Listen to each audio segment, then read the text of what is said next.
Good afternoon. I would like to call to order the July 11th, 2024 meeting of the Mayor and Council. I'd like to call on Councilman Carroll to lead us in prayer, followed by a pledge of allegiance. Please stand. Let us pray. Heavenly Father, we come to you tonight with humble hearts and very thankful for all the blessings you continue to provide to each and one of us, and especially to our city. We ask that you continue to put your protection on our first responders and to our men and women in the Air Force and military. Be with the citizens, be with us as a whole. Help us do our job well. We ask this in your Son's name. Amen. Amen. I pledge allegiance to the flag of the United States of America and to the republic for which it stands, one nation, under God, indivisible, with liberty and justice for all.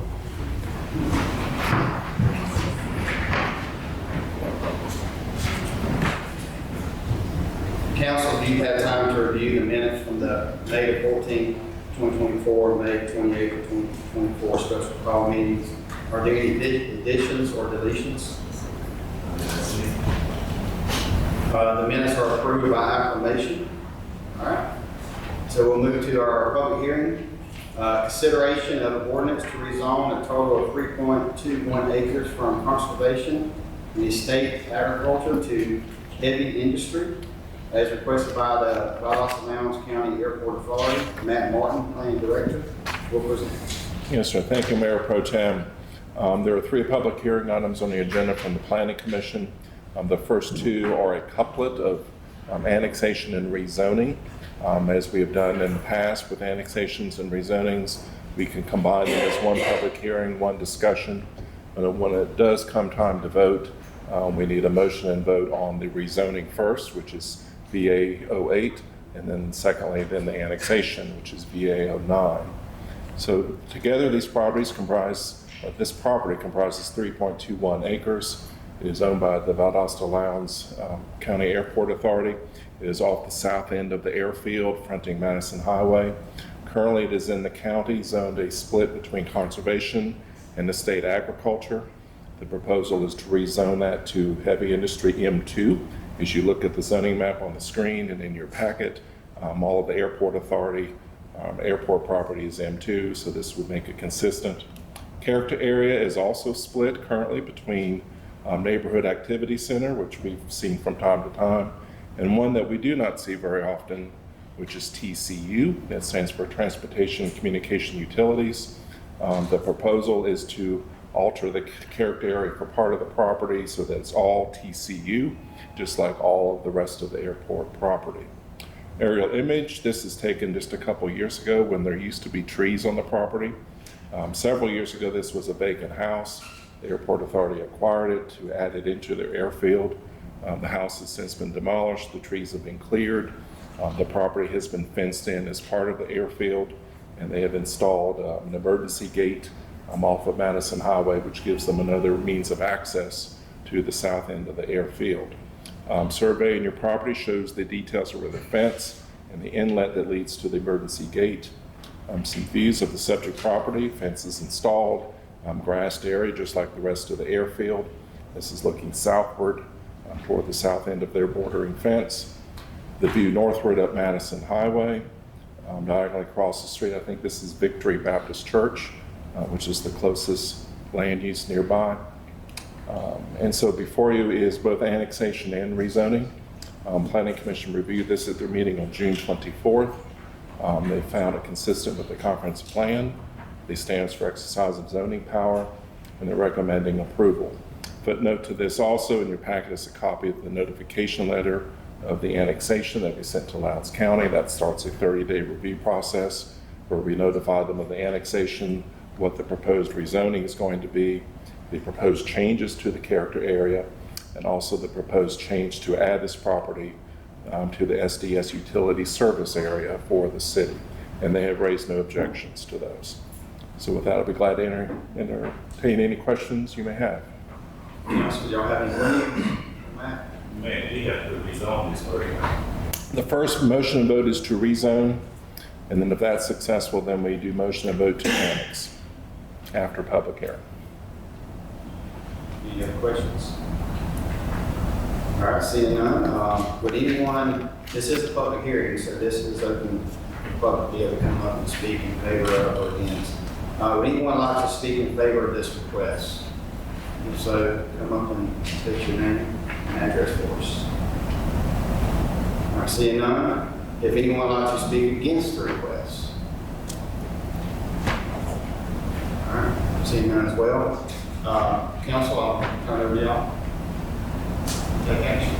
Mr. Mayor, Pro Tem, I'd like to accept for others to rezone total 3.21 acres from conservation and state agriculture to heavy industry as presented. We have a motion? A second. All right, all in favor? Raise your hand. Motion carries. All right, Mayor Pro Tem, yes. and may I make a motion to approve the annexation as presented? Okay, Second. all in favor? Raise your hand. All right, I'm sorry, it's been minutes. you got a question? No, I didn't read the I got you. Okay, all right. So let's do this one again. All in favor, raise your hand. All right, motion carries. Okay, item C, consideration of an ordinance to rezone 0.4 acres from single-family residential to office professional as requested by Lawrence Thomas. Matt Martin, Planning Director, will present. Yes, sir. Thank you, Mayor Pro Tem. This is property located at 1611 North Patterson Street. Currently zoned single-family residential R10. They are proposing office professional OP. As you look and see the zoning pattern and where it is located, this is to the northeast of the VSU main campus, diagonally north of the intersection of Patterson and Georgia Avenue. The OP zoning you see next to them, that is the United Way office building on Patterson, which has been there a number of years. And you see most of the pattern on the east side of North Patterson is residentially zoned. North of there, you get more into the mixture. They're proposing OP, just like their neighbor. It is currently a single-family residence that's been fully renovated. They're wanting to have the option of marketing the property for professional office, and hence the request for OP zoning. Character area is one that is similar color to neighborhood activity center, but it is different. This is institutional activity center, and it has to do with the VSU main campus. And we see this around the VSU property as well as South Georgia Medical Center. And the properties immediately abutting get into the same character area because they're land use wise dominated by those large institutions. Aerial image, you see the old urban forest, rooftops of houses nearby. This is in the local historic district and Brookwood North historic neighborhood. In your packet is a copy of the existing site plan and survey. Shows the location of the existing building, a gravel parking area behind them, and then a proposed site sketch of what a parking lot might hold. The only point of discussion is really about how to transform the single-family residence into a professional office under current code.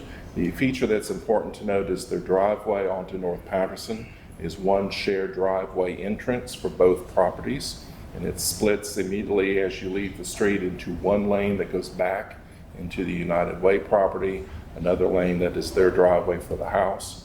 But to use it for non-residential purposes needs to become a two-way drive. The United Way property is grandfathered in. They have an exit onto the alley behind them, but to convert this property over to non-residential use, they will need to upgrade the driveway and install the parking lot. The two property owners have been in discussion already about the idea of doing a shared two-way drive right down the property line into a shared parking lot in the back. And really, if the time comes, it becomes a matter of working out those details. OP zoning allows single-family residence or professional office, so it gives them the choice either way. Photograph, subject property. This is the building as you see it from North Patterson. This is their one-lane driveway into the backyard. And then as you walk back toward the back, it opens up into the gravel area behind the house. And there's the exit gravel drive toward the alley behind. The United Way building to the south with their one-lane paved driveway on the other side of the property line. And then the view down Patterson Street toward the VSU main campus, and then the northward view up Patterson, and then the house directly across the street. At the work session, I called your attention to these two pictures. This is 4 o'clock in the afternoon, albeit on a Saturday, but notice not one vehicle can be seen either direction. And I don't think that has ever happened before. But interesting in the photos, I wanted to point that out to you. To the north is what looks like a vacant lot, but it's actually the side yard to that house, which is a historic residence. I believe it's one of the old Strickland homes from many years ago. So with this one, this is just rezoning. Planning Commission reviewed it at their meeting on June 24th. Found it consistent with the comprehensive plan, the standards for exercise of zoning power, which are there in your packet, and they are recommending approval by unanimous vote. Glad to answer any questions you may have. Just might ask you, possibility would you change it to the dates to the same zoning as its neighbor? Would this be considered something like spot zoning? Because it's just there one property. Right. It's a judgment call. You've got OP next to it. You've got OP and RP combination of patterns to the north. The area is already a mixed zoning pattern. In my view, it's not completely out of character with what's around it zoning-wise or land use-wise. No, not that it's out there, just one little change. Spot. I would say if there was not already the OP property next door, that would enter the picture a little more strongly, that we would be starting something over on that side of the street that's not already there, but it's already next door, so it helps. The counter side is we're taking an existing spot and making it bigger. That would be another way to look at it. If you read through the details of the cover page, I get into comparing zoning and land use. Even though you see R10 on that side of Patterson, as you look at the uses there, a lot of it's VSU uses, institutional uses, and even offices. One thing that's not showing is on the other side of the United Way is a professional office building. It's been there for 40 plus years. It's zoned R10, but it's a professional office. One of the little trivia details on that is back in the 1980s, the city allowed a professional office in R10 with a conditional use approval, or back then we called them special exceptions, but that was 35 years ago. But that's how that other office got there. I just was wondering about it. Well, it's a very, very good question. Any additional questions? Council? All right, this is a public hearing, so we'd like to open it to the public as well. Would anyone like to come and speak in favor of the request? Please state your name and your address.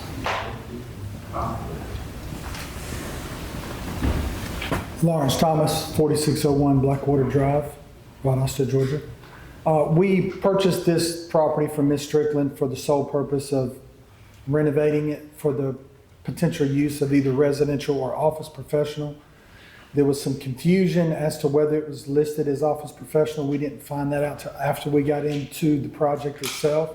But being that the United Way was next door and there's other professional offices around, we wanted to market it as both.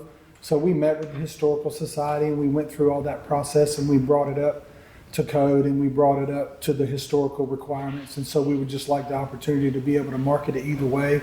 It's a tremendous area. They're not building any more real estate across the street from Valdosta State University, so that's why we did it. Appreciate your consideration. Appreciate you. Thank you. Anyone else would like to come and speak in favor of this request? Seeing none, would anyone like to come speak against the request?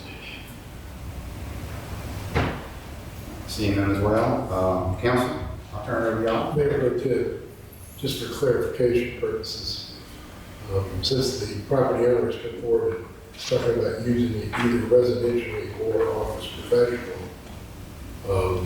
OP would not allow a residential use, correct?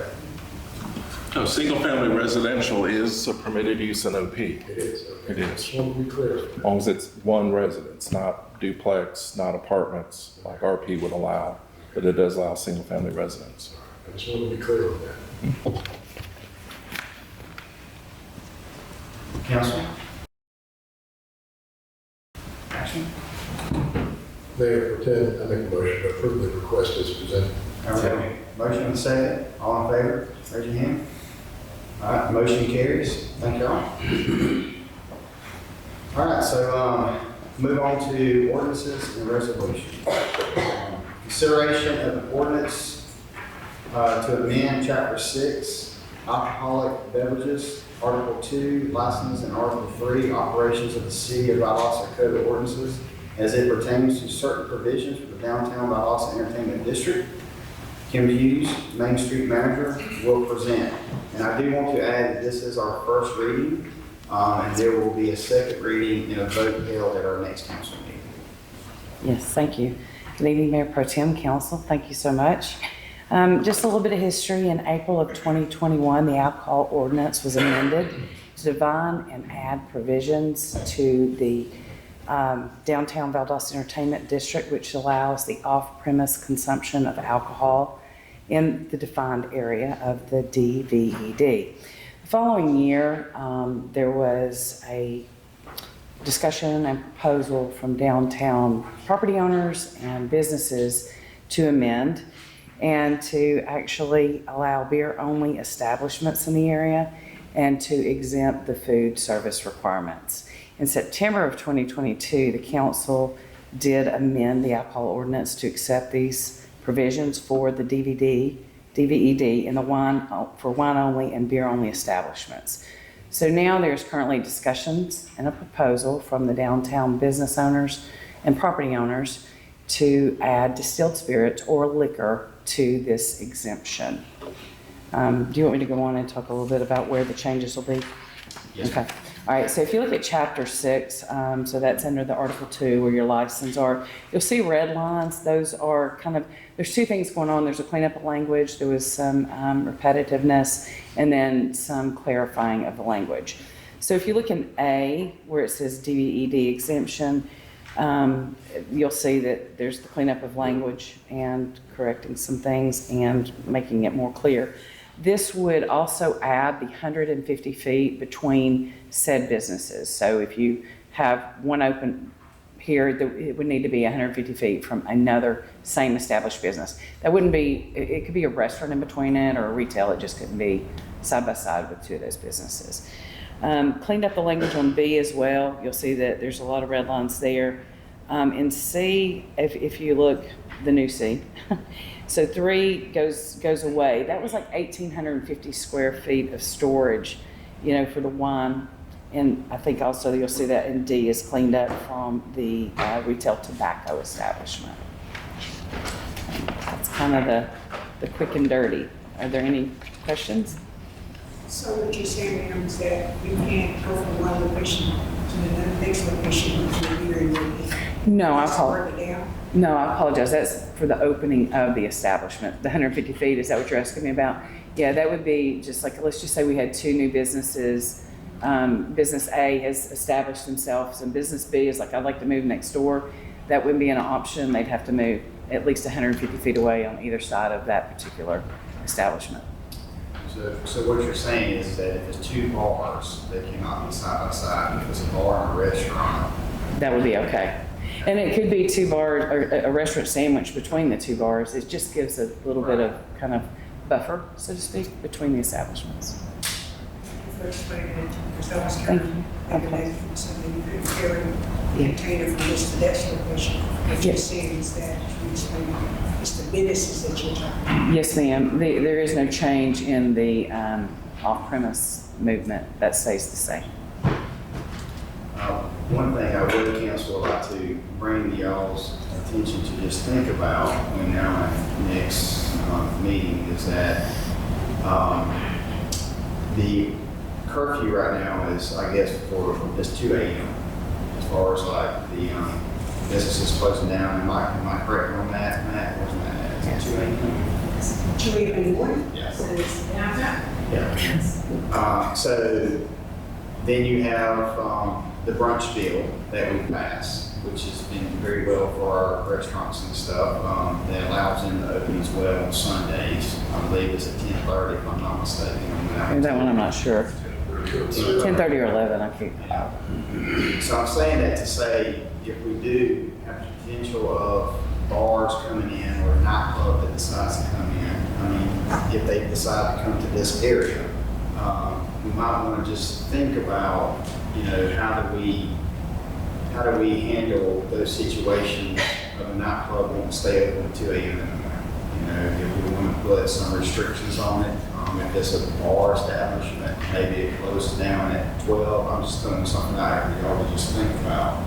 You're more into the restaurants and bars and all that stuff too, and I know, so you might want to. So I'm just letting y'all know y'all might just want to be thinking about how we want to do that, just in case we do get that. So what you said, if we pass this law, this ordinance, it can still be 2 a.m. in the morning, and serve alcohol beverages up to 2 a.m. in the morning, and they can serve it on Sunday after 11 a.m. Yeah, that's the current. That's our current. So that's from 11 a.m. to what time? On Sunday, from 11 a.m. to what time? Still 2 a.m. in the morning? I mean, midnight, okay, so it'd be midnight on Sunday.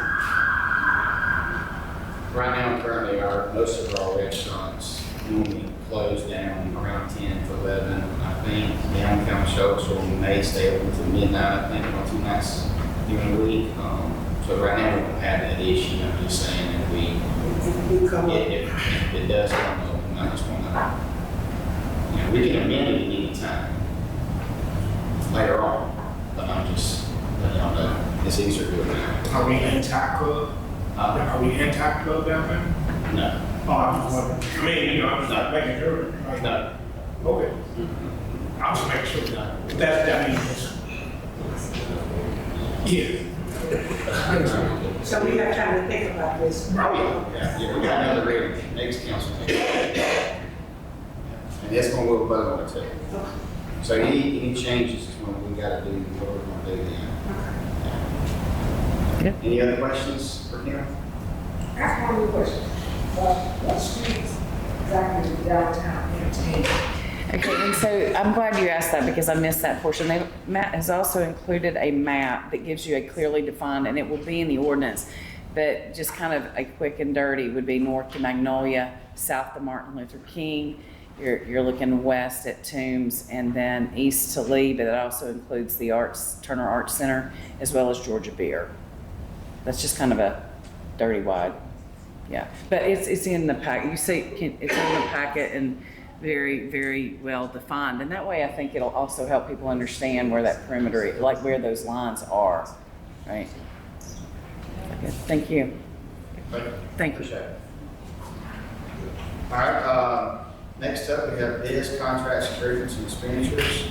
Consideration of a resolution to authorize the adoption and execution of a facility encroachment agreement between the City of Valdosta and CSX Railroad for the installation of a new 20-inch diameter water main. Jason Barnes, Utilities Director. Congratulations, by the way. Thank you. Thank you, Mayor Pro Tem and Council. Good evening. This is consideration of the resolution to authorize the adoption and execution of a facility encroachment agreement between the City of Valdosta and CSX Railroad for the installation of a new 20-inch diameter water main across the railroad right-of-way on the west side of Inner Perimeter Road. The city is extending the 20-inch diameter water main along Inner Perimeter Road to serve the industrial customers on the east side of the City of Valdosta. The industrial industry to be served by the extension is Project Forge, which is the Walmart dairy products processing facility, and the city engaged Level Engineering Associates to design this water main. The final engineering design requires installing a new 20-inch diameter water main on the west side of Inner Perimeter Road. So this is just a facility encroachment agreement, pertains only to the utility installation across the railroad right-of-way. CSX Railroad will require a permit fee of $4,000 for this facility encroachment and utility installation. The staff recommends the approval of this facility encroachment agreement and the permit fee in the amount of $4,000 so that the necessary water main installation can be completed at the right-of-way crossing. I'll be glad to answer any questions. Council. Any questions? All right, I'll open y'all up to y'all for a motion. Mayor Pro Tem, I'd like to make a motion that we approve this statement. Second. All in favor? Raise your hand. Motion carries. Thank y'all. All right, local funding and requests. Consideration of request to approve the proposed community development block grant application, annual action plan for fiscal year 2024. Nietzsche Island Neighborhood Development and Community Protection Manager will present. Good evening, Mayor Pro Tem and Council. I come seeking approval for the annual action plan. I came before you March 21st of 2024, seeking approval of the activities, and you approved that. I am here now to tell you the funding amount that the city has received this year. So on May 18th, 2024, we received a letter from HUD stating that the city has received $632,033. That's a slightly $1,870 more than we did last year. The activities are program administration at $126,406, housing $435,627, public service is $60,000, and economic development is $10,000, totaling $632,033. Staff is recommending approval of the annual action plan. I'll be happy to take any questions you may have. Councilman, are there any questions? Yes, sir. With this, are you gonna also be asking us for, additional amounts for the, payouts for housing and, repairs? Housing is $435,627. I don't have. Oh, well, that is different. That's gonna be different. That is for the policies that you adopted in 2018. That's great, that went from 10 To, yes, something more. yes, sir. What I want to do is come before you and bring proposals from contractors that we have for these emergency roof repairs or any of the housing, so you can look. You adopted it in 2018, the cost of labor and material has increased. So I wanted your input on how we can move forward with that. That's good. Council, any other questions? Thank you. All right, turn it over to y'all. Mr. Mayor Pro Tem, I'd like to, approve this as presented. Second. All in favor, raise your hand. All right, motion carries. All right, this is the part we have citizens to be heard.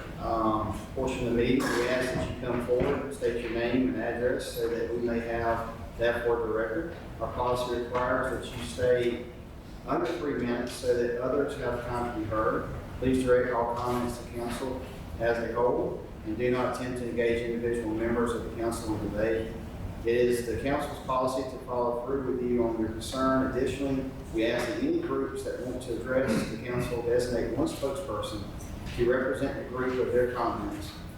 Again, this will ensure that others have time to be heard. Having said that, are there any citizens wishing to be heard? Yes, I'm George Boss, Ryan 5004 Oak Drive, Valdosta, Georgia.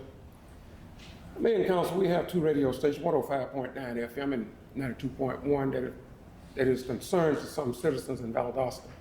Not only the black community, but the white community. I was called by a white individual, and he's a professor from VSU. And he didn't ask me for my assistance, but after he explained to me what it was, I had no other alternative but to lend my hand. Things on the morning drive show, and you all frequent that program. He used terms that offend many blacks and white people as well. I'm gonna quote a few of these things that we hear daily. The KKK has been misrepresented. They helped blacks. Blacks were in the Klan. Joe Biden, I'll skip that one, it's political, I don't wanna get into that one. Another one is they need a white man's month because they have a gay pride month. Black people are stupid voters. They don't want white people playing basketball. Basketball is for black folk. Black folk don't want white people playing the game.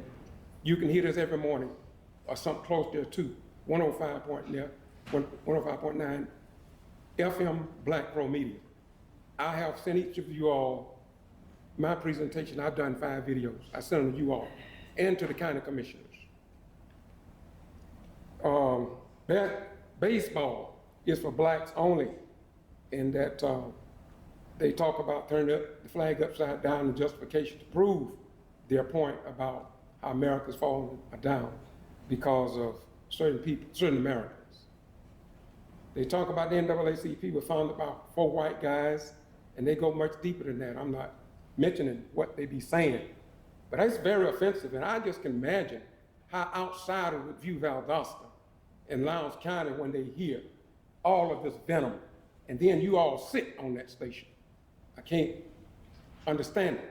And people ask. When the slave trade was going on early, I'm talking about early in the slave trade, these slaves were first brought over here to work in the factories in the north. They found out they were too dumb to work in the factories. Yeah, and the Ku Klux Klan.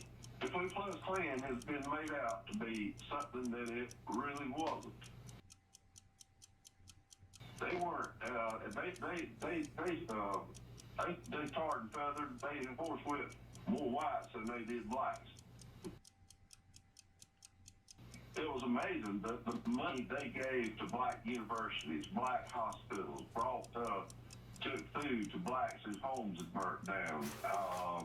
Just all kind of things, and I've got pictures of it.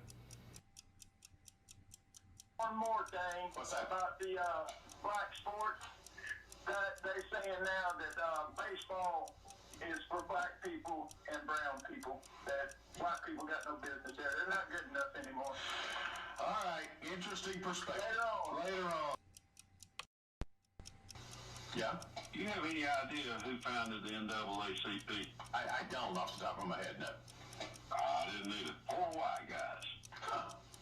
4 liberal socialists founded the NAACP.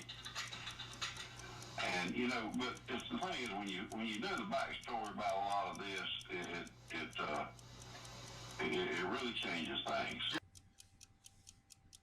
When the Civil War, when the slave trade was going on early, I'm talking about early in the slave trade, these slaves were first brought over here to work in the factories in the north.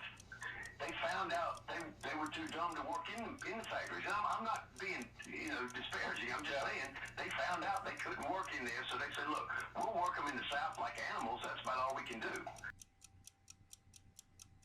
Y'all listen, white people are special. I don't give a crap what people say. We're special. We came up with every invention that known to man that helps mankind. No, wait a minute. There's black people that have come up with great inventions too that have made our life better. You got to come up with them. George Washington Carver. I knew that was coming. Okay. I mean, that's the easy one. That's the easy one to go to, but there are others too. The point is, no other peoples in the world ever helped their neighbor except white people. Think about this. No, I got to differ with you on that. Go ahead. Yeah, we need a cult. We need a cult of like rednecks, good, honest people. Oh, goodness, probably do. Super D, man, it's awesome to hear from you today. Have a great weekend. Offensive, and I just can imagine how outsiders would view Valdosta and Lowndes County when they hear all of this venom, and then you all sit on that station. I can't understand it. And people are asking me the same question. They're hitting me up on YouTube, Facebook, Instagram, and my website. Why do you all do that?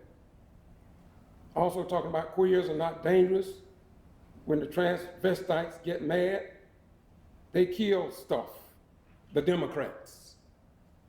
Black lesbians hate black men, and queers that promote the crazy lifestyle of perverted display. Black reparation is getting to go to college in America and not in Africa. And they need to stop talking about reparations.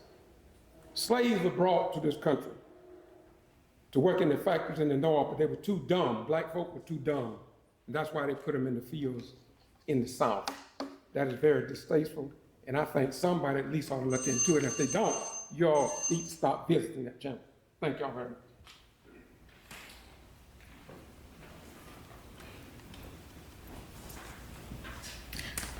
Good afternoon, Mayor Pro Tem and Council. Kelly Saxon, 8 Baldwin Place, Valdosta, Georgia. I come before you with concerns, some real concerns that we're seeing more and more in the community. This last week, we had an individual who was holding up this sign asking for assistance for food and has been given 4 citations by the same officer within the last month. $172 a piece for each citation, which equals $688. He has not robbed a store. He has not stolen food. He is simply holding this sign, asking for help. With this, he gives back into the community with the money that he does receive. He goes get a hotel room, gets food, whatever he needs, and able to take a bath.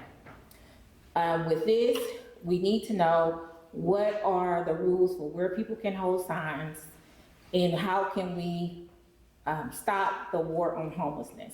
We have officers who offer assistance with food and rain gear. I think we have those like the one I mentioned before. We recently had a friend who weighs about 120 pounds, was hit over the head and robbed by a 2x4, had a concussion. He fought hard and had a blade and was waiting for help. And someone had called the police, and they called the police, and this gentleman spent 20 days in jail for fighting back and trying to survive on the streets. Between the 2 school systems, we have 1,100 homeless children between our 2 school systems in the McKinney-Vento program. So the ask today, and we have literally 100 who are on the street, who are homeless due to rent hikes and life circumstances. The request today is a meeting with mayor and council to discuss the ordinances and guidelines, $495,000 for housing rehab and construction in the Leela Ellis Town community, and then also a job fair in the annex for opportunities for the individuals who constantly ask about employment opportunities. So I ask you, what can we do to help resolve this issue and make sure that we have justice for all in our community? Not everyone is on drugs. We have school teachers who have been homeless and in hotel rooms. The hotels are packed with families living there. So I do ask, how can we resolve this issue? We can employ with housing first, offer employment and wraparound services for our citizens who are in need. Thank you. Kelly, if you don't mind, Chief Manhan can answer one of your questions for you tonight, as far as like where they can stand and not stand, as far as that goes. If you would just hang out afterwards. Okay, thank you. Thank you. Do any other citizens to be heard?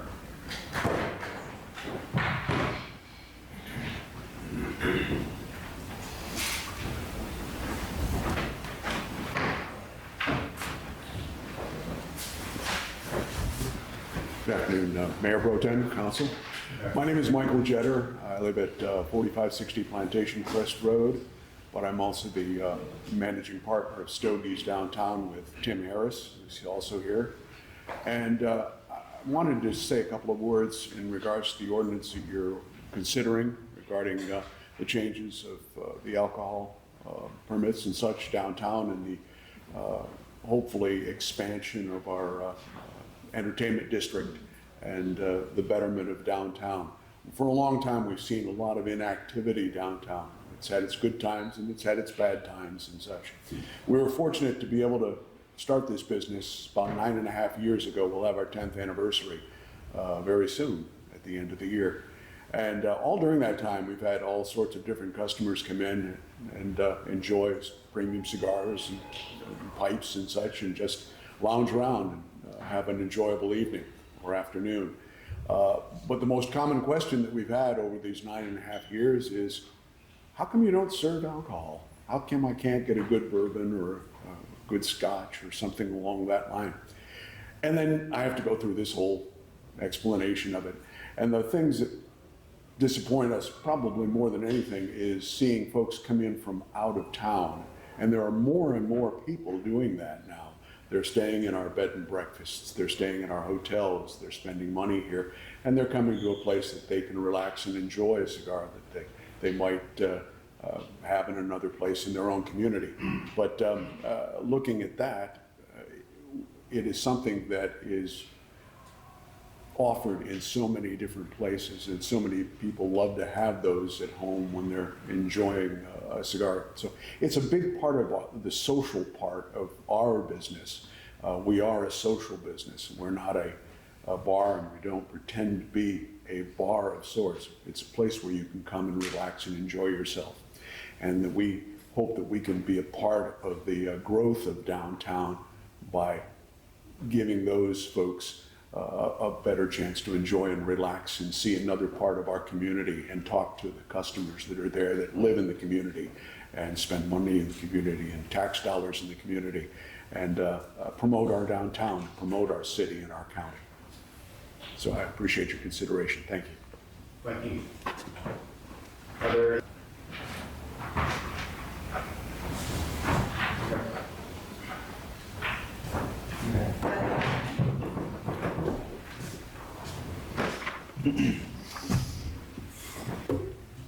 Hey y'all, my name is Daniel Bayman. I'm here with the Mackey Good Coffee, which is 101 East Central Patterson.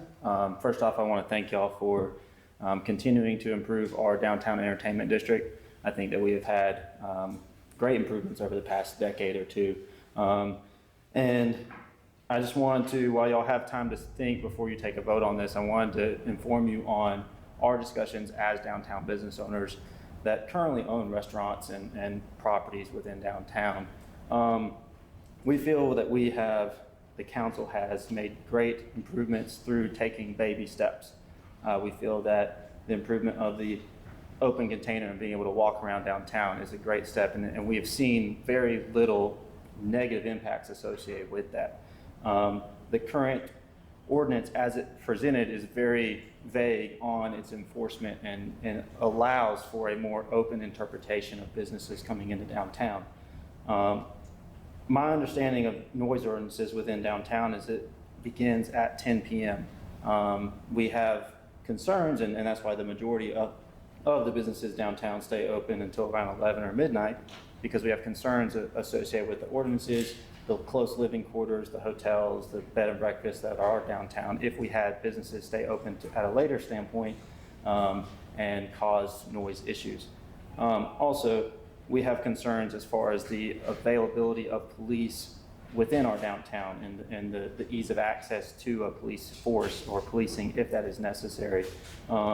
So as Mayor Pro Temp Andy Gibbs mentioned, y'all have the ability to change this ordinance at any time. And in my personal experiences, it's always easier to create limits and restrictions at first versus to reel that back in the future.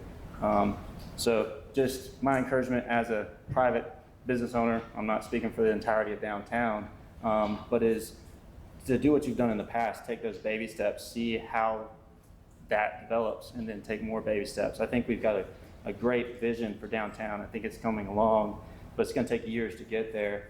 And one wrong step, one wrong ordinance, one wrong enforcement, and to be honest, one bad business or negative experience can set us back from all the progress we've made. So I appreciate it. Thank y'all again for everything y'all are doing. And I appreciate y'all hearing my opinion on this. any?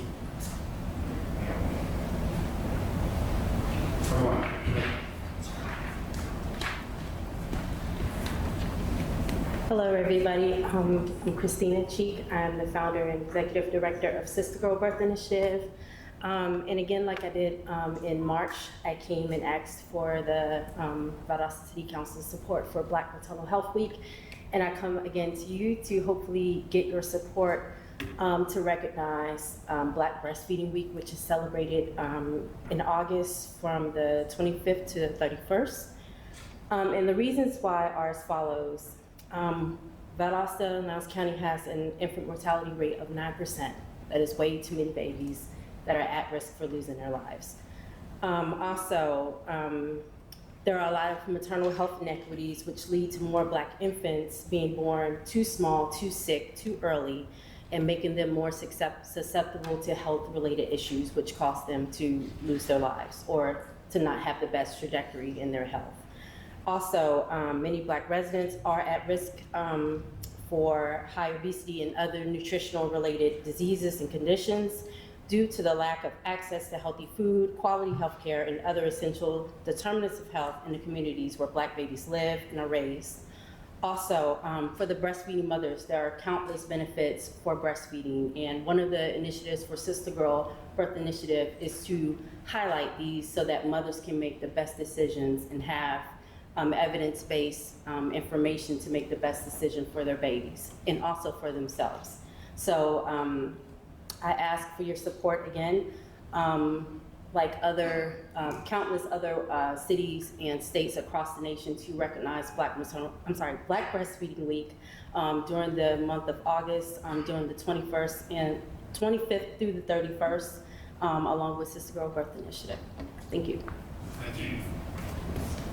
Are there any other citizens to be heard? All right, seeing none. Turn it over to City Manager's report. Catherine Emmons, Assistant City Manager, representative. Thank you, Mayor Pro Tem. We have our Main Street Christmas in July, coming up July 13th from 9 a.m. to 1 p.m. in our downtown Valdosta. We have our infamous Battle of the Badges Blood Drive, July 17th from 2 to 6 in our annex multi-purpose room. Love Where You Live Road Cleanup is happening July 20th from 9 to 11. The meeting point is 607 East Park Avenue. The cleanup area we're focusing on is the Marion Street from East Park Avenue to East College Street. We have our 16th annual photo contest awards reception at the Turner Arts Center, July 22nd from 5 to 7. And we have our very well-attended and huge back-to-school community block party on July 27th, 9 a.m. to 1 p.m. at our Unity Park Amphitheater. And at our multi-annex room, we will also be having free haircuts for the young boys this year, so please come out and support. Thank you, Catherine, appreciate that. Are there any council comments? Councilman Howard? As you guys can see, our community is very diverse. That's what makes us beautiful. So there's going to be some decisions that we're going to make that everyone's not going to be happy with. That's just part of what we do. It's options, racist, or legally. I mean, there's not enough money to go around for everything. I mean, you pay attention to our budget. The budget is very conservative. Price of everything is going up. Whose fault? I'm not saying whose fault it is, but we still have to run this city. And the most important part about our city is our employees. We have to make sure our employees are taken care of. So, making sure you guys have clean drinking water and police, fire. So that's where our main concerns are. But our stretched budget, there's not a lot of wiggle room. So, you guys be an ally to us. I promise you, we'll try to do everything we can to address all of these concerns.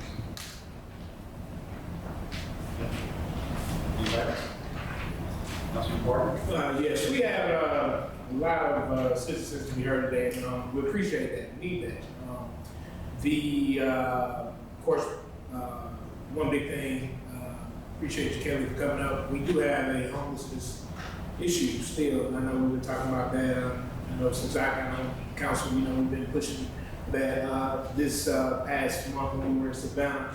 I actually took a couple classes where we were trying to find out some more information and gather just intel on how to help our city. So it's something that we're all trying to tackle.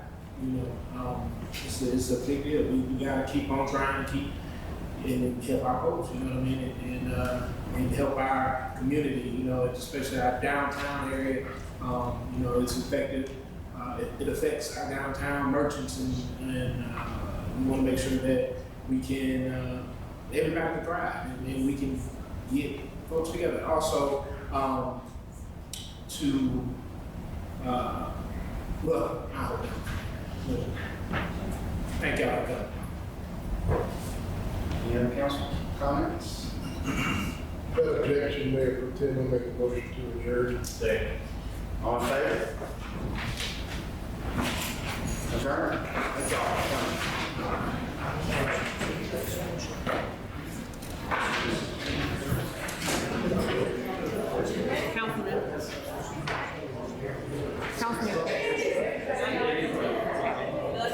Leadership Lounge is here.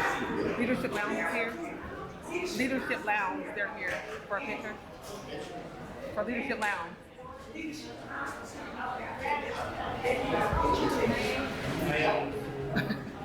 I know everybody's leaving, but I do want to say Leadership Lounge, I'm so sorry. Leadership Lounge.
WVGA 105.9 FM.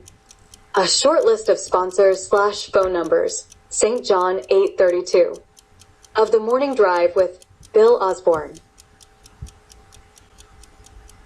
On behalf of all military personnel / veterans. 1. Alert Tech of Valdosta. 229-244-7777. 2. Alpha Metal Panels. 229-474-4278. 3. Aqua Works Pool Service. 229-415-0752. 4. Austin Steakhouse. 229-359-8220. 5. AutoZone. 904-380-7860. 6. Bank of America. 229 249-5040. 7. Bluebell Ice Cream, 979-836-7977. 8. Bush Wealth Management, 229-247-1474. 9. Caco Distributors, 229-249-8229. 10. CBC Bank, 229-242-7600. 11. Farah and Farah, 229-471-1676. 12. Greenleaf Center, 229-333-2100. 13. Langdale Kia of Valdosta, 229-242-0715. 14. Lowe's, 800-445-6937. 15. Morgan and Morgan, 850-329-6895. 16. Osteen Subaru, 229-242-9920. 17. Pace Civil Engineering, 229-292-0756. 18. Southeastern Federal Credit Union, 229-244-2732. 19. Window World of South Georgia, 229-396-5768. 20. Wiregrass Technical College, 229-333-2100. Remember, Valdosta Lowndes County is home to Moody Air Force Base. Combat Battlefield Airmen. As a retired military veteran, we need active duty, disabled, parents, retired veterans, and others to tell Georgia government leaders that this kind of divisive ignorance and bigotry should not exist in our beloved community in 2024. WVGA 105.9 FM is owned by Backrow Media. Mr. Bill Osborne of the morning show can be reached at 229-244-8642. Help US spread the word.